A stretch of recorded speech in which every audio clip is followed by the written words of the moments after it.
नमस्कार दोस्तों, आप सभी का अपने YouTube चैनल आशा स्टडी पॉइंट पर स्वागत है। दोस्तों, आज हम चर्चा करने वाले हैं पद्म पुरस्कारों के बारे में। पहले देखते हैं पद्म पुरस्कारों में बेसिक क्या चीज़ें बनती हैं एग्ज़ाम की दृष्टि से। फिर इसके बाद पद्म पुरस्कार 2023, जैसा कि आप सभी को पता है, प्रत्येक गणतंत्र दिवस पर यानी 26 जनवरी पर इन पुरस्कारों की घोषणा की जाती है। इसके पश्चात मार्च और अप्रैल के महीने में दिया जाता है। जैसा कि आप सब लगातार अभी देख रहे होंगे न्यूज़पेपर के माध्यम से, अन्य सोशल मीडिया के माध्यम से इन पुरस्कारों का राष्ट्रपति के द्वारा वितरण किया जा रहा है। तो चलिए दोस्तों, शुरुआत करते हैं इस टॉपिक को।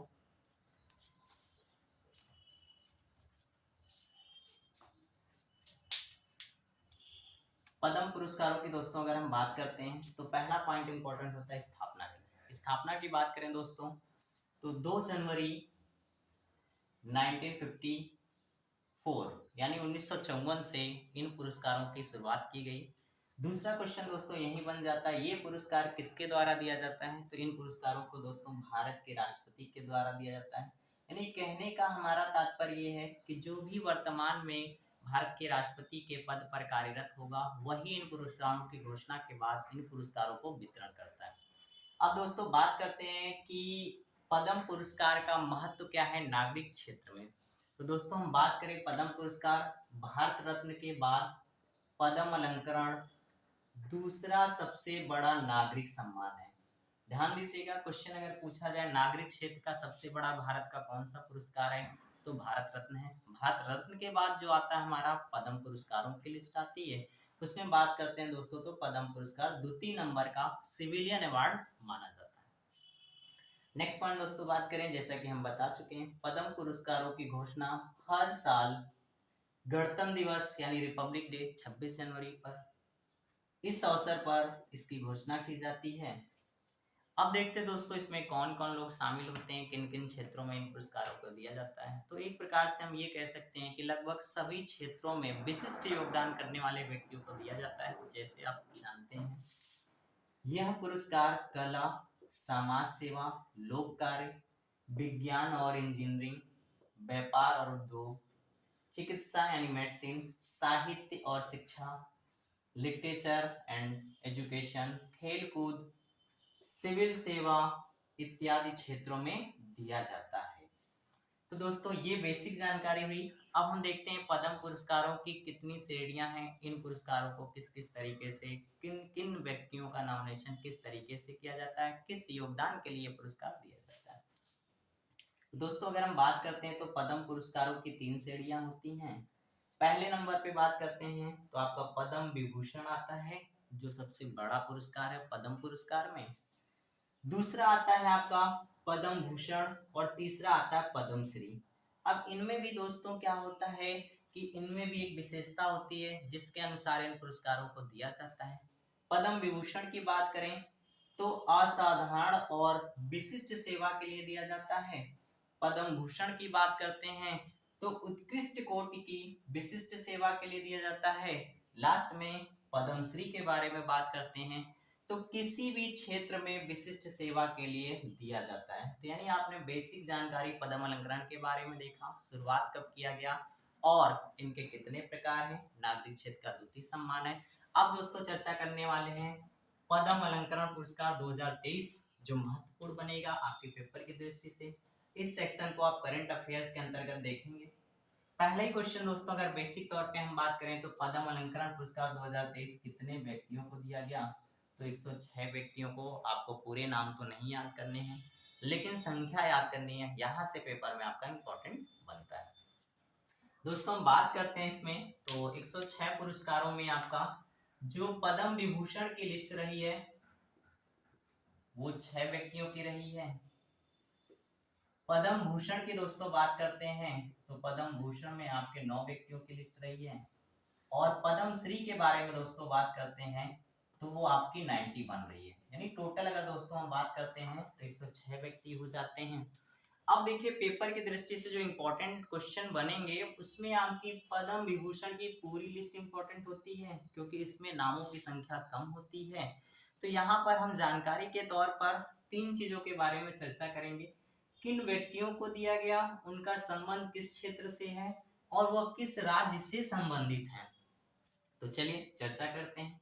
पहले व्यक्ति के बारे में अगर हम दोस्तों बात करें तो मुलायम सिंह यादव सामाजिक कार्य से संबंधित है, उत्तर प्रदेश से। नेक्स्ट दोस्तों बात करते हैं तो बाल कृष्ण दोषी या दोषी अन्य आर्किटेक्ट गुजरात से संबंधित है। नेक्स्ट दोस्तों बात करते हैं दिलीप महानोविस चिकित्सा मेडिसिन से संबंधित है, पश्चिम बंगाल से। एक बात यहाँ पे दोस्तों ध्यान दीजिएगा, ये लास्ट के जो आपके 3 नाम है 1 2 3 के बारे में दोस्तों बात करें, इन तीनों व्यक्तियों को मरणोपरांत दिया गया।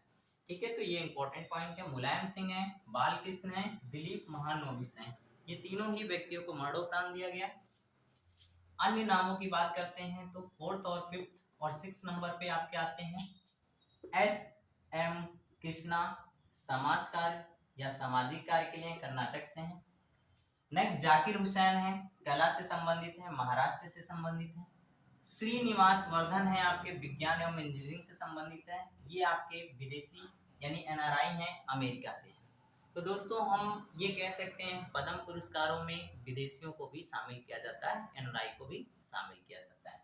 तो ये लिस्ट आपको अच्छे से भली भांति पढ़ लेना है, या हमारे ही प्ले चैनल के लिस्ट पर अगर वीडियो को आप 2-3 बार देखते हैं तो उम्मीद करता हूँ दोस्तों आपको याद हो जाएगा। ठीक है, तो याद क्या रखना आपको, डेथ के उपरांत ये डेथ डेथ यानी मरणोपरांत तीनों व्यक्तियों को। अन्य लिस्ट में दोस्तों हम बात करते हैं तो अब आपकी लिस्ट आ जाती है पद्म भूषण पुरस्कार की, जो 2023 में 9 लोगों को दिया गया है। इनकी लिस्ट दोस्तों चर्चा करते हैं। यहाँ पे महत्वपूर्ण दोस्तों नाम होता है, इनका क्षेत्र और राज्य जानकारी के लिए आप जानते रहें, बाकी नामों को आपको भली भांति जानना होगा। पहले नाम के दोस्तों बात करते हैं एस एल धरप्पा, साहित्य और शिक्षा से हैं, कर्नाटक से हैं। नेक्स्ट दोस्तों बात करें कुमार मंगलम बिरला है, व्यापार एवं उद्योग से, महाराष्ट्र से हैं। दीपक धर है, विज्ञान एवं इंजीनियरिंग से, महाराष्ट्र से हैं। वाणी जयराम है, कला, तमिलनाडु से। स्वामी चिन्ना जियर अन्य अध्यात्मवाद से हैं, तेलंगाना से हैं। नेक्स्ट सुमन कल्याण, कला, महाराष्ट्र से। नेक्स्ट कपिल कपूर हैं, साहित्य और शिक्षा से, दिल्ली से। सुधा मूर्ति सामाजिक कार्य, कर्नाटक।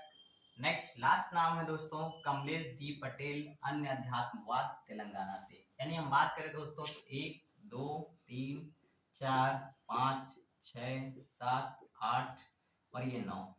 अब दोस्तों हम चर्चा करने वाले हैं नेक्स्ट लिस्ट पर पद्मश्री पुरस्कारों के बारे में। तो दोस्तों इसका स्क्रीनशॉट कर लीजिएगा, फिर मैं अन्य पुरस्कारों की चर्चा करते हैं।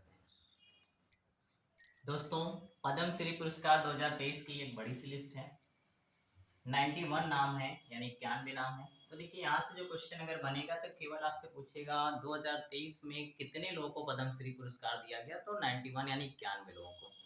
अब दोस्तों कुछ महत्वपूर्ण जो इम्पोर्टेंट हो सकते हैं नाम, उनको मैंने नोट डाउन किया है, आप इनको प्रिपेयर कर लें। उम्मीद है कि इनमें से आपको पेपर में मिल जाएंगे। तो चलिए चर्चा करते हैं।